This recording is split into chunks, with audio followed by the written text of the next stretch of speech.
Well, it's Tuesday, the 13th of June 2017, and you are watching the Power Breakfast Show live on Citizen TV. We're now getting into the third section of our newspaper review with 55 days and counting to the August 8th elections. And of course, one of the big stories in the papers, page 8, the IEBC is quoted as saying August polls will be foolproof. And just to read the first paragraph, the Electoral Commission has promised foolproof elections on the 8th of August. The Commission said it had learned from the grave mistakes in 2013, saying it would employ backups to address challenges on the spot if they occur. Senator Kajwang, you see that headline, it's even on the screen as well. Do you have confidence that the August polls will be foolproof? IEBC are doing what they're supposed to do. They're supposed to be sending out messages of confidence. But with 50-something days to the general election, we still don't have ballot papers in this country. There are still a few issues here and there. There's still an audit. There are still dead voters in the register. We still haven't gotten results on the voter verification. So there's quite a bit that they need to do. I'm glad that they've organized an elections conference that is ongoing today. I do believe that President Uhuru and Right Honorable Raila Amolo Odinga, they're expected to address that gathering so that we can provide an assurance to the public. But there's an issue I discussed with some Kenyans in the diaspora who are asking, how ready are we to conduct this election? And it went back to the issue of integrity. For the last 4 years, we've been stealing anything and everything in sight, be it at NYS, be it plots at the counties, be it Eurobond, and everything else. And the question was, when it comes to elections, how will we resist our usual temptation to steal? And that is the problem that many people have. People are worried about integrity. That integrity, you don't wake up all of a sudden and have integrity. Integrity is something that is built up over the years. And if you look at the last 4 years as a country, what we have been treated to and how we've run our affairs, it does not inspire confidence that on 8th of August we are going to be saints to run this process. What steps do IEBC need to take, in your opinion, to convince you as a senator that the August 8th polls will be foolproof? Well, to have a one-on-one with IEBC chairperson of there are a lot of blunders that have already happened. We are seeing a few days to the elections, you've fired a procurement director, you've fired an ICT director. You would say that they are taking some action. But by the time you fire someone, it tells you that there's a huge problem underlying within that organization. You remember, for those of us who went to the streets and said IEBC must go, we said that let us not just focus on the commissioners, because the work of the commission is driven to a large extent by the secretariat, by the various directorates that were there. Now, the chicken are coming home to roost, because you're now seeing a situation where the commission is undertaking the action that we had recommended ought to have been taken back then. We don't have the luxury of time to recommend too many things. What we need to see IEBC doing right now is to close ranks. It is not just enough for us to be told that some heads have rolled. We should now be seeing a much more unified outfit between the commission, between the secretariat, to ensure that even things as simple as procurement, because procurement is something where we've got laws and we've got various authorities that can guide us. We cannot afford to get procurement wrong at this point in time, because when you get it wrong, you start suspecting that people are playing games so that they can end up in a chicken gate kind of situation. Senator Lachi, I saw you nodding your head when Senator Kajwang was talking about procurement director being fired, IT director being suspended rather. Your take, do you agree with him that those actions would not inspire confidence in the IEBC? Well, first of all, you remember in the select committee we really did our best as the political class to ensure that yes, the commissioners go, and we told them we are now drawing a mandate, a clear mandate, that the secretariat, these are the roles of the secretariat, these are the roles of the commissioners.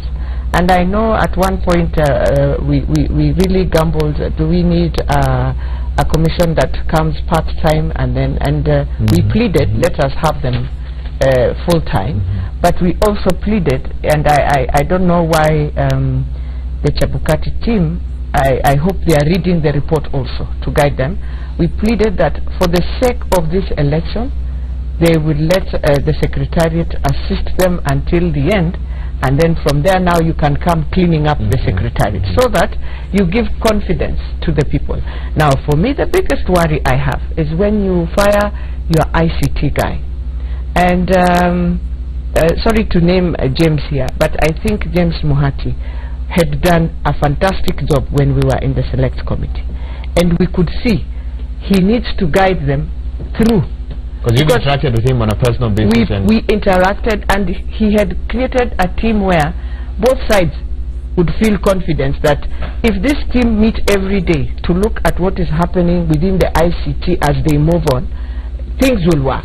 Now, how they came to have their challenges, and I remember at one point people were not, we also felt, if you are going to remove the secretariat, then don't wait until now, a few days, because right now we want to see the transmission sample, the testing. And now you have removed Muhati. He's the one who has been dealing with all those things. I wonder whether the commissioners have already arrived and that they have already taken some roles of the secretariat. They are running with it. It is a bit worrying there. But then, at the same time, I think all of us are going to a competition. And I want to win. The president wants to win. We must agree, all of us, that if I have confidence I must win, then every person must have that confidence. I have confidence. You have a confidence in the referee, and that is why I'm saying my referee as my returning officer. After I presented my papers to him, because in the end of the day, and that is why I always say, we bring in these commissioners and we forget, whom did you present your documents to? Whom are you interacting? I'm not interacting with any of those commissioners. I'm interacting with the returning officer right now who is at the constituency level. And therefore the secretariat is very key. And it's the drive of this commission. It's the engine. That if anything messes this side, the commission will, we will have that blame game, but indeed the engine is the secretariat. The buck stops. It stops with the secretariat, not much with this commission. I think, yes, first and foremost, I want to thank the select committee where Honorable Lachi was there. I think they did a fundamental job. But it's unfortunate that the same Jubilee people came and amended the Elections Act, which negates that report. It is true. And IEBC has worked under very difficult circumstances. We've been amending the Elections Act, and that's why we had a delay with the regulations. The regulations came to Parliament, and they had to come because you had to reflect, to operationalize the new act. So a lot of amendments came. There was a joint agreement, everything was done, but what happens? Jubilee sneaks in the amendments at a later stage, you know, to neutralize the gains that we had. So the IEBC commissioners that we have, they have no excuse.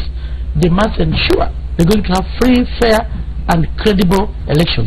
And what they are trying to do, if they're cleaning up the secretariat, if one individual is an obstacle to have credible elections, so be it. We can't come and start blaming them. No. To us, we want the credible elections. But if the secretariat, one staff, 2 or 3, they are not playing the ball, of course they have a right to be fired. And in any case, if they've been fired wrongly, they can go to court. So I don't want to blame the commissioners or whatever the case, so long as we're going to have credible elections. And if it requires to fire so and so to have a credible election, so be it. What I want to tell IEBC is this. For the short period they've been there, to me they have tried. And I have no doubt if they're going to be given all the support, we are going to have the elections are going to be free and fair. And more importantly, the recent ruling of the court in terms of announcing the results. You know very well that a lot of rigging. They haven't ruled yet. No. There was a ruling. I think you listened to me. Yes. The ruling was done that the election result that will be announced at the constituency, if they are transmitted to bombers, they should not be altered. And that has been the source of rigging. If you read today's paper, when they talk of elections proof, you can see they are saying, in 2013, technology did not fail. People failed the technology. I want you to take note of that. This was the director. A quote from the information technology director. Yeah, people fail the technology. This is where the rigging takes place. And that's why you've seen NASA. We've been on the front line. We don't want the elections to be rigged or whatever is the case. So the judges who are in that appeal, they must be listening to me. We don't have any other country. We want to have free, fair, credible elections. So please, look at that ruling critically. Many people have said they go up to the Supreme Court. I don't know why they appealed, but if they appealed, I'm requesting those people at the appeal court, whatever the decision. It's supposed to be heard on the 23rd of June, I believe. Yeah, on 23rd. Exactly. We are waiting eagerly, and Kenyans will judge you. Because this country, if you look at the curricular report, how the rigging has been taking place, we are looking at this electronic, the integrated election whatever system. That's why we have a problem. We don't want people again, wherever they are seated, to come and they fail that technology. Kenyans are tired of rigging.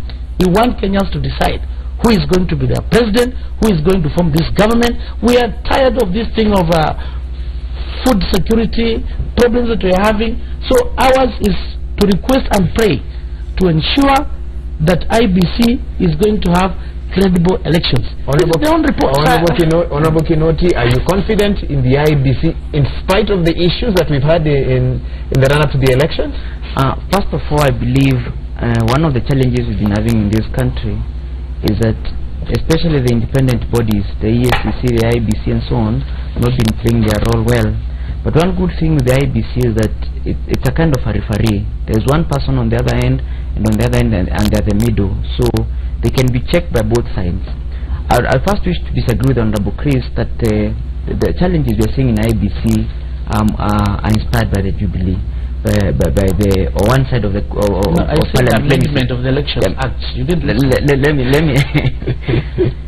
one thing I think at this point in time, when we are just a few days to elections, the only thing we can do is to inspire confidence on the aspirants themselves. If it's at the presidential level, let the opposition and the government agree that whatever has been done so far, we can make do with that one. If it's at the county level, at the constituency level, at the returning officer, the senator said, if we are confident with the returning officer at the local level, our agents will be there. There will be enough systems to check what IEBC is doing, because we may dwell so much in amending the secretariat, in changing so many things, and a few days to elections, things get from bad to us. So I think at this level in time, we can concentrate more in streamlining the IEBC later, but at this point it is about the aspirants themselves believing checking what has been done and believing in it, and putting measures, especially through the agents, putting measures to ensure, let's check what will be done on the actual election day. Okay, I want to quote... I think just before that, it is important for us also to appreciate that as a political class, I think we are the ones who really interfered with IEBC.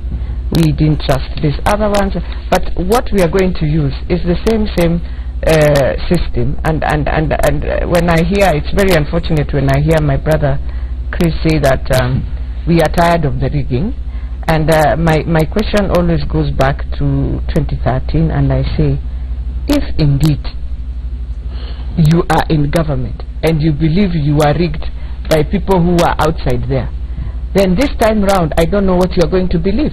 Because if you are in government that time and you believe you are rigged, and now the same people now who are outside are now in government coming, then I don't know what they are going to believe.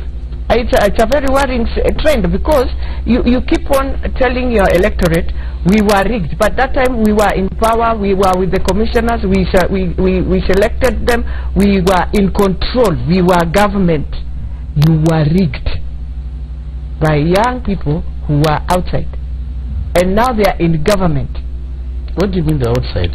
Wasn't Uhuru the deputy prime minister? No. Wasn't Mwai Kibaki supporting Uhuru Kenyatta? How can you say that? I mean, you no. You can be in a house, but you don't own the house. Let me tell you one thing. I never bring Mwai Kibaki into this, because you are running the government. Let me tell you one thing, and I'll tell you for free, because I like being very candid. Mwai Kibaki, so we cannot bring the president then believed, and he was very honest to everyone. He said, look here, you guys have this problem, I think even it is better we groom Musalia and put in. And that is why he was able to hand over a whole package he had done and give it to my brother Musalia. So when they come and say Kibaki helped Uhuru, no, I refuse that.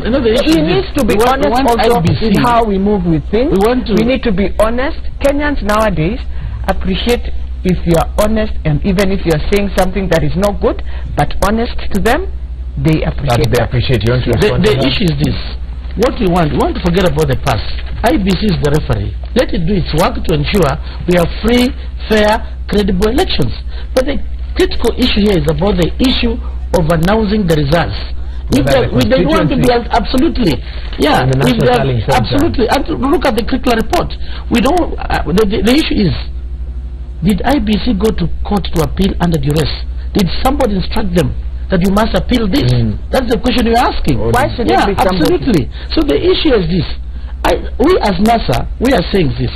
There's nothing wrong with transmitting the results, whatever the central tallying. But the issue is this: we are against the altering. Because when you look at the Krikla report, the problem we have when it comes to rigging is when the transmission, we like quoting the Tarakanithi, which is famous in the books of history. Everybody read about Tarakanithi. When the results were going to bombers, they are multiplying. They reach Muranga, they reach Ruiru. The moment they are transmitted up to bombers, it's not the same reflection of what happened at the constituency level. And that's why as NASA we are saying we're going to have a central tallying point so that we can be able to check where are we having differences. That's where we have the problem. And you know, this thing is that we are setting ourselves up. I want to give this discussion an African perspective. Let's take a look at what happened in Ghana, I believe in December last year. Yes. An article yesterday by Ras Nawara, she's a writer, about what Ghana got right. Now, Ghana's election was just like ours. High stakes, incumbent, strong, versus a strong opponent.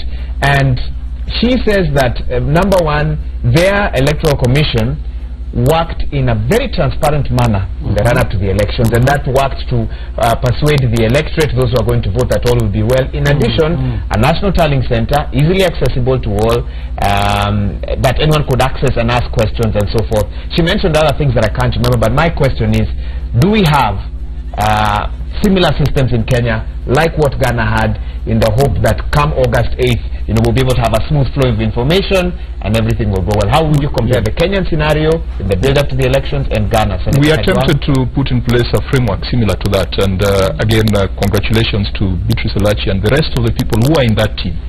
But look at three recent developments. One, we went to court to object to the award of the ballot paper tender. And Justice Odunga upheld our argument that the law required IEBC to consult other stakeholders. So already a brand new law, they've defied it. Look at the issue of technology. We even set up a technology working group and said that there was supposed to be some consultations. There was even supposed to be a body set up to bring together various stakeholders. That did not happen. Look, well, yes, it is there, but it has taken time. And there's a point in time, even when we are looking at the integrated electoral management system, by the time that tender was going out, that body had not been constituted, it had not become active. Look at the issue of manning and deployment and human resource. People thought that we were being fastidious the other time when we are saying that the redeployment of returning officers to certain regions. So you go to Western, you find people coming from one county are the ones who've been deployed there as returning officers. We were not being frivolous. The law requires the commission also to consult when it comes to major decisions on human resource. I've given you 3 examples just in the last 3 months that point to the fact that in as much as we have a framework, we are not adhering to it. And I know the next argument here will be about independence. It is independent, just like Mheshimiwa is independent, but he's defending Jubilee first. I think but let me finalize on this point about independence. Involving stakeholders does not take away that independence, because it is not just one single stakeholder. But if the only stakeholder involved is Jubilee, every time you talk about IEBC, the first person to return fire is Duale or Sakaja or someone from Jubilee. That is what takes away independence. I think, yes, I'll go back to the word independence. And they are the ones who always say independence. I think we just need to be like the Britons. There's nothing like independence in Britain about their IEBC. It's just an electoral boundaries commission in Britain. I think we need to remove this word independence. If political parties would wish, they have a referee, but in this referee they feel we must be with the referee, we must ensure staff, we micromanage, we must ensure this. Because, I mean, there's no law that says we have given them that duty and mandate, that this is your staff. It is like telling the Parliamentary Service Commission today, because you are dealing with different members from different political parties, so our political parties have a right to come to the Parliamentary Service Commission and start asking, why is it that's why we have our representation of the PSC. Even as ourselves, as you hear Chris say, I'll tell you for free, we don't know so much what our Parliamentary Service Commission does, to be honest. And we will be lying to Kenyans that we normally interfere. No. We don't even interfere in terms of, and I'm saying this as a majority whip, and I want to be honest to Kenyans. I'll be lying if parliamentarians interfere on how we deal with disciplinary for our staff. We have a mandate we have given to the Parliamentary Service Commission. They deal with it. So we don't interfere as a member that you can just walk in and say this stuff has to go. No, and that is one thing we are trying to say.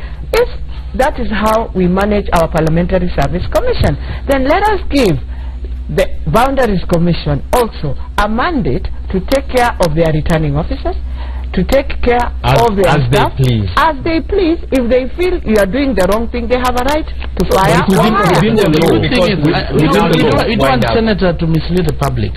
When the way Parliamentary Service Commissioners are constituted, we have the outsiders and we have those who have been proposed by the political parties, and she knows about this.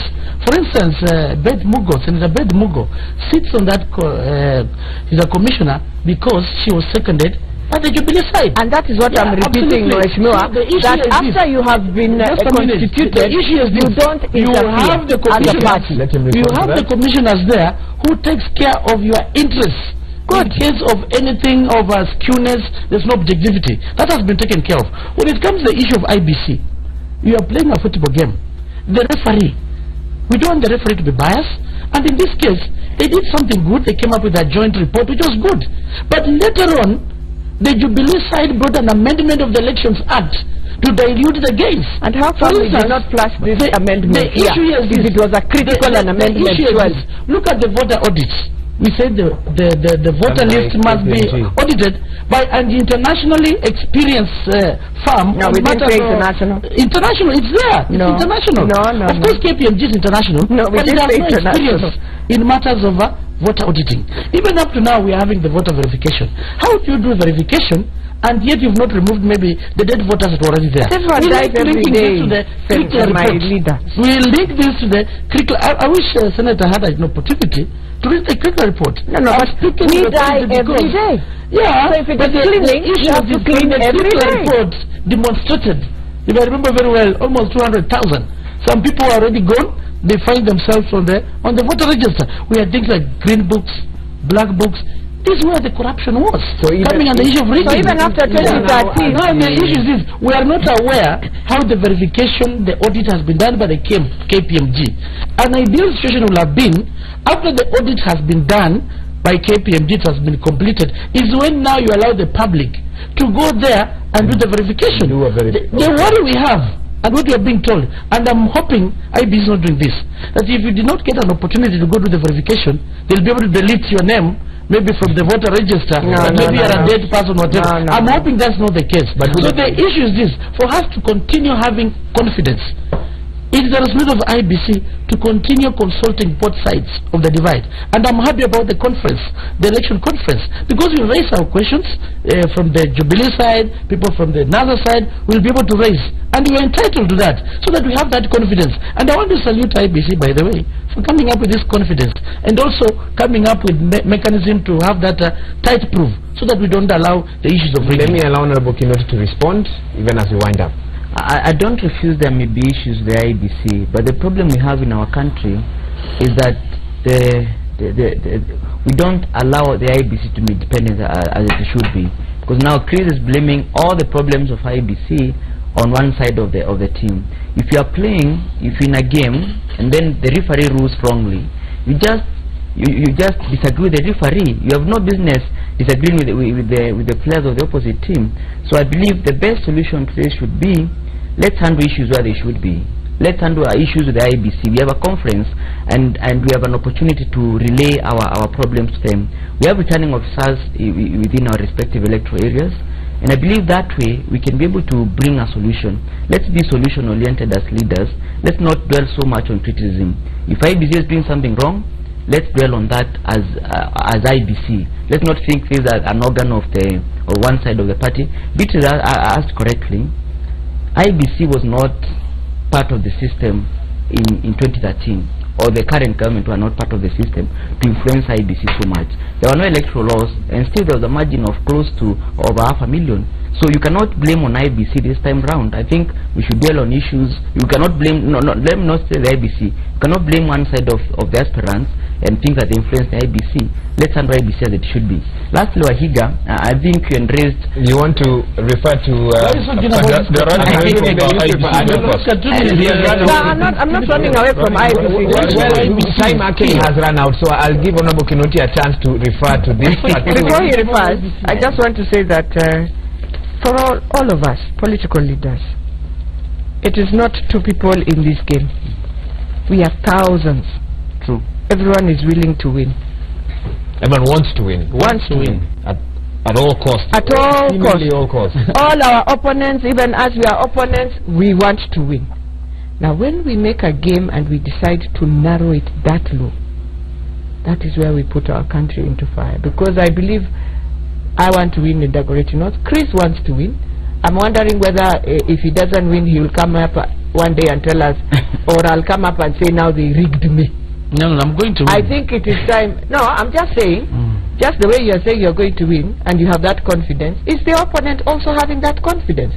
So we must believe in the process that we are going to go through, that when you win, you have won fairly, and you have won, when you lose, and when you lose, I have lost fairly. Let me hold you there. I think you've summarized it quite well. Can we have that cartoon on the screens? And Honorable Kinoti, you seem to really be interested in this particular cartoon. Any reason why? It says vote Honorable Tumbo. It's a sign of a car. The car is labeled campaigns, and the driver of the car is saying make it full tank. But what they are fueling that vehicle with is tribalism, hate speech, and divisiveness. Is there any reason, Honorable Kinoti, why you have raised this cartoon stands out for you, page 14 of the Nation? Page 14 of the Nation. This so much identifies with the county I come from, because for the first time in the history of our county, I think Meru is one of the few counties in Kenya that was not affected by the post-election crisis. But now for the first time in history, we are seeing political violence in Meru. And now we are seeing in the cartoon politicians fueling their campaign vehicles, tribalism, hate speech and divisiveness. And for the first time, everyone in Kenya thinks Meru is one tribe, and we firmly believe in that. But now we are seeing sub-tribes emerging for the first time in the history of Meru. So I'm pleading to the voters of Meru, let's not embrace and all over the country actually. I think if we can drive this this election or this campaign on issues, and that is why me as an independent candidate have been struggling so much to urge my competitors, let's compete on issues. What have we done and what we want to do? The same way I like it when even national leaders insist on what is our vision for the people we are seeking votes from. And so I believe we embrace that as Kenyans, and especially my home county of Meru, and we discard completely tribalism and hate and divisiveness. Thank you so much. I'm not going to allow Chris to talk. I know he'll have a bone to pick with me. Hopefully we'll wrestle it out when we next invite him here on the Newspaper Review. That's all the time we had, and I believe Willis Raboro is back with more on the Power Breakfast Show. Senator Elachi, Senator Kajwang, Honorable Amalwa, Honorable Kinoti, thank you so much for making time today. Those are your headlines. Get your dailies. For more information, you can also catch all these stories on our website, citizentv.co.ke. Keep it the Power Breakfast Show.